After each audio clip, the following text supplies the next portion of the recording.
S மக்களே, big pass first promo வந்துருச்சு. As usual Diwakar தான் கண்டென்ட்டு.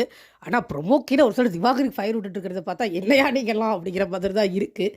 சாப்பாடு விஷயத்தில் யாரும் எந்த பிரச்சனையும் பண்ணல. நம்மளுக்கு தெரியும், நம்ம நேற்று பார்த்தோம். நேற்று ஷோலையே எல்லாருக்கும் ஒரு கப் சாப்பாடுன்னு சொன்னவங்க அது அதிகமாக இருக்கும்னு தான் பார்வதி சொன்னாங்க. பரவாயில்ல, நீங்கள் வேஸ்ட் தூக்கி கூட போட்டுக்கோங்க, ஆனால் உங்கள் பங்கை வாங்கிக்கோங்கன்னு தான் சொன்னாங்களே ஒழிய கம்மியாக தருவோம் தரமாட்டோம் அப்படின்லாம் யாரும் சொல்லவே இல்லை. எல்லாருக்கும் ஈக்குவலாக டிஸ்ட்ரிபியூட் ஆகணும் அப்படிங்கிறது மட்டும்தான் சாப்பாடு கொடுக்குறவங்களோட கன்சர்னாக இருக்குது.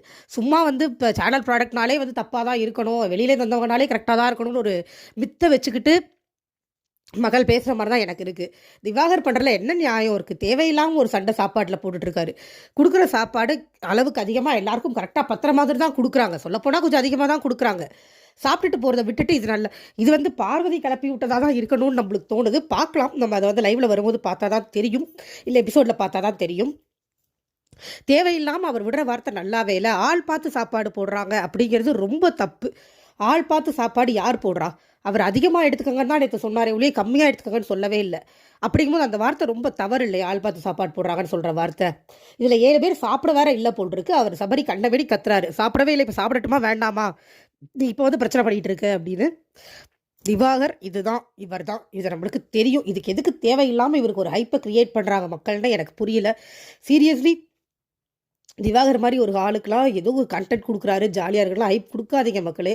அவர் மாதிரி ஒரு ஆள் திருந்தாமல் சொசைட்டியில் வாழ்ந்துட்டு இருந்தாருன்னா ரொம்ப பயங்கர கேடு அவரெல்லாம் சொசைட்டிக்கு. ஒரு அடிப்படை புரிதல் இல்லாமல் இவ்வளோ தூரத்துக்கு நீங்கள் ஒருத்தங்களை பார்த்துருக்கீங்களா? இது வரைக்கும் ஒருத்தங்களை பிடிச்சிருக்கிறதுக்காக கண்மூடித்தனமாக சப்போர்ட் பண்ணுறாரு. அமைதியாக நேற்று ஃபுட்டு வாங்கினவர் பார்வதி பிரச்சனை பண்ணோடனே அதை ஒட்டி அவ்வளோ பேசுகிறாரு, பார்வதிக்கு சப்போர்ட் பண்ணுற மாதிரி. எதுக்கு? அவரோட தனிப்பட்ட கருத்துன்னு நாங்கள் இல்லவே இல்லை. பார்வதியோட கருத்து அவரோட கருத்தாக இருக்குது, அவ்வளோதான். இன்னைக்கு காலையில் என்ன நடந்ததுன்னு தெரியல. இப்போதைக்கு இன்னும் சூப்பர் டீலக்ஸில் எந்திரிக்கவே இல்லை. அவங்க ஏதோ ஒரு பிளானை போடுறேன்னு எனத்தையோ ஒன்று யோசிச்சு அரைவரையும் எதையோ பண்ணிகிட்டு இருக்காங்க. அது ஒர்க் அவுட் ஆகாமல் தரல. இந்த வீட்டில் கண்டென்ட் பார்வதியும் திவாகரும் தான். அது நெகட்டிவ் கண்டென்ட், அது தேவையில்லை அப்படிங்கிறது என்னோட கருத்து. போர் அடித்தா கூட கொஞ்சம் பாசிட்டிவ் கண்டென்ட் பார்க்கலாம். பட் இன்ட்ரெஸ்டிங்காக இருக்கிறதுக்காக இந்த நெகட்டிவெலாம் என்கரேஜ் பண்ணுறது எனக்கு உடன்பாடு இல்லை. பார்க்கலாம் மக்களை, என்ன ஆகுது. நான் லைவில் பார்த்தேன்னா உங்களுக்கு அப்டேட் கொடுக்குறேன். சீக்கிரம் சந்திக்கிறேன் அடுத்த வீடியோவில். Thank you. Like, subscribe, comment please.